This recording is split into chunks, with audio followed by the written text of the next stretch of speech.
Ginot González y hoy tengo la oportunidad de hablarles sobre un tema que nos involucra a todos, en sección el problema de la basura y todo lo que implica su generación, clasificación, disposición y manejo adecuado. Puede que para muchos hablar de basura suene simple, algo cotidiano e incluso aburrido, pero la realidad es que detrás de ese escalón tan común se esconde uno de los retos ambientales más grandes que enfrentamos actualmente. Como humanidad, vivimos en una era de consumo acelerado donde casi todo viene envasado, empacado o se desecha con facilidad. Compramos y usamos y botamos a veces sin pensar en qué pasa después. Con todo eso, primero debemos entender qué es la basura.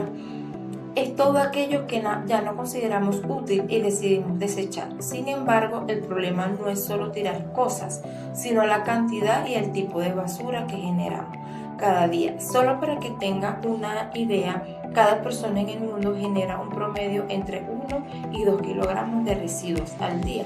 Si multiplicamos eso por millones de personas, los números se disparan. Entonces, ¿qué estamos haciendo con toda esa basura? ¿A dónde va a parar? Aquí entra un juego y un concepto fundamental, la diferencia entre residuos y desechos. Aunque suelen utilizarse como sinónimos, tienen un significado distinto y es importante diferenciarlos. Los residuos son aquellos materiales que, aunque ya no cumplen su función original, aunque pueden ser aprovechados, es decir, pueden reciclarse, reutilizarse o transformarse. Por ejemplo, el papel, el cartón, el vidrio, algunos metales y plásticos, o incluso los restos orgánicos como cáscaras de frutas o vegetales, que pueden servir para hacer abono. Por otro lado, los desechos son materiales que ya no se pueden utilizar de ninguna forma útil y por tanto deben ser eliminados. Ejemplo de desechos serían pañales usados, colillas de cigarros, residuos sanitarios o productos altamente contaminados. Esta diferencia es clave para entender cómo debemos manejar lo que generamos. Ahora bien, no toda la basura proviene del mismo lugar.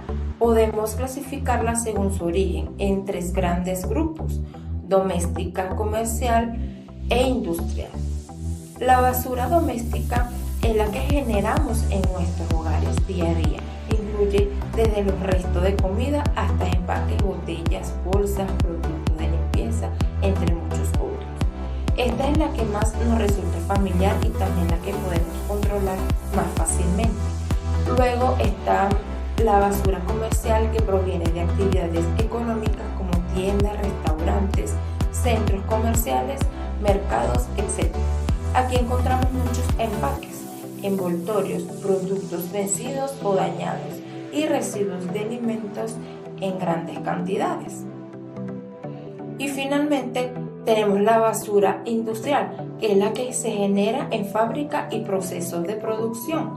Esta puede ser más peligrosa porque muchas veces contienen productos químicos, solventes, aceites, metales pesados y otros materiales tóxicos o difíciles de tratar.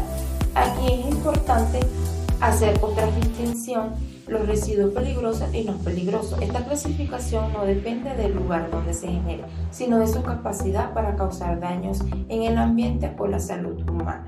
Los residuos peligrosos son aquellos que pueden ser inflamables, tóxicos, corrosivos, reactivos o infecciosos.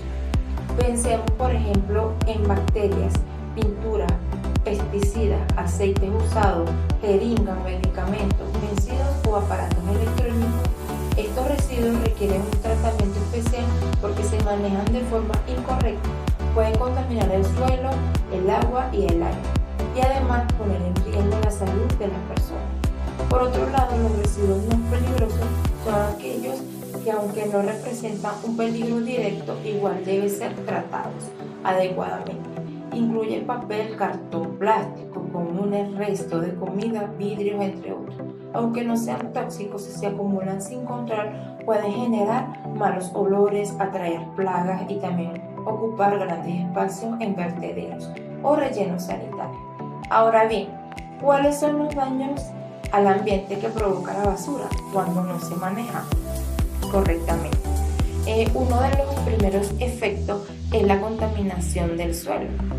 Cuando los residuos se acumulan en vertederos abiertos o se tiran al campo, líquidos que liberan, llamados lixiviados, pueden filtrarse al suelo arrastrando sustancias tóxicas que alteran la fertilidad y dañan el ecosistema.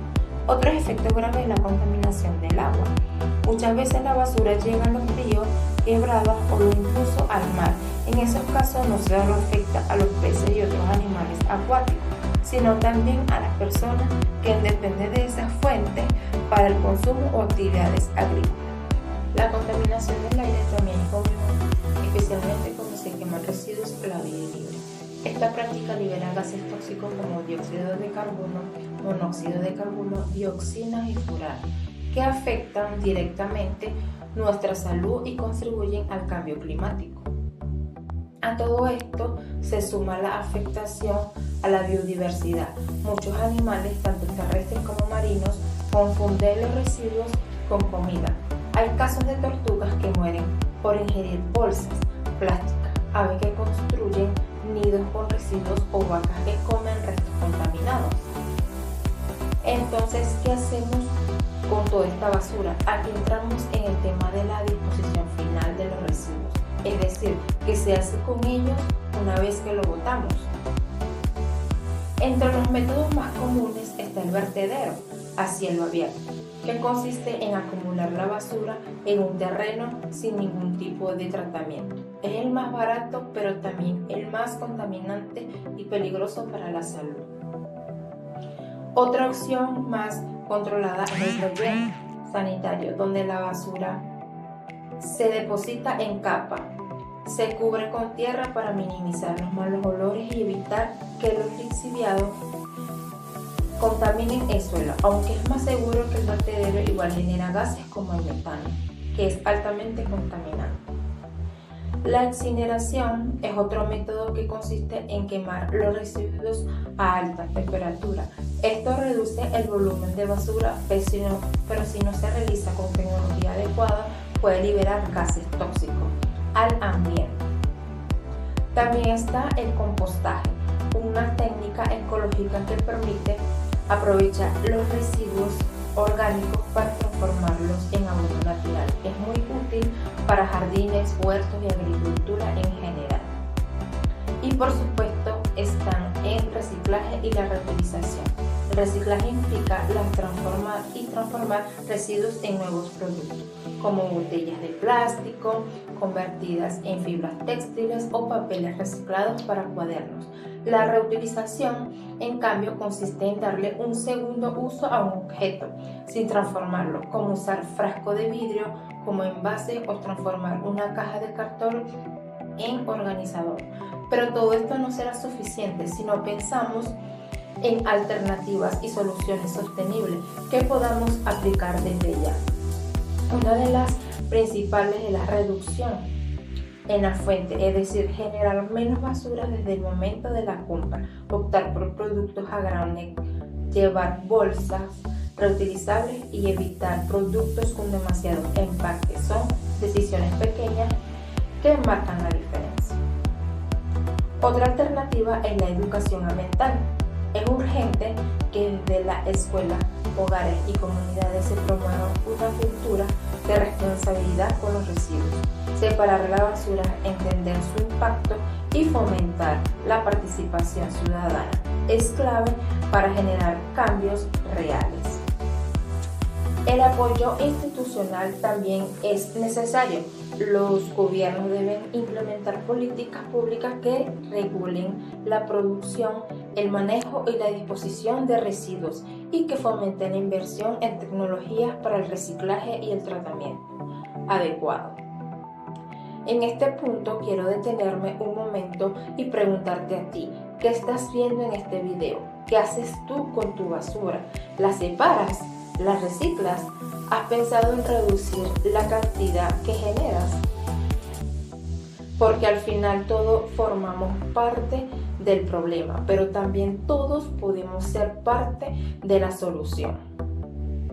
Desde casa es posible tomar acciones concretas, como colocar recipientes diferenciados para separar los residuos orgánicos, reciclables y no reciclables, reutilizar envases, frascos, ropas o muebles en lugar de botar, hacer compost con los residuos de frutas y vegetales, participar en jornadas comunitarias de recolección o reciclaje, informarse y educar a otros sobre la importancia del manejo adecuado de los residuos. Cada acción cuenta, aunque parezca pequeña. Cada botella se recicla, cada bolsa se reutiliza, cada kilo de basura que evitamos suma a favor del planeta. Para cerrar esta presentación quiero dejar una idea clara. La basura no desaparece por arte de magia. Todo lo que desechamos tiene un destino y dependiendo de cómo actuaremos, ese destino puede ser contaminación o enfermedad, o puede convertirse en recuperación, vida y sostenibilidad. Así que te invito a reflexionar y a actuar y a compartir esta conciencia con otros, porque el cambio no empieza en leyes ni en las grandes empresas. El cambio real empieza contigo, conmigo y con todos. Muchas gracias.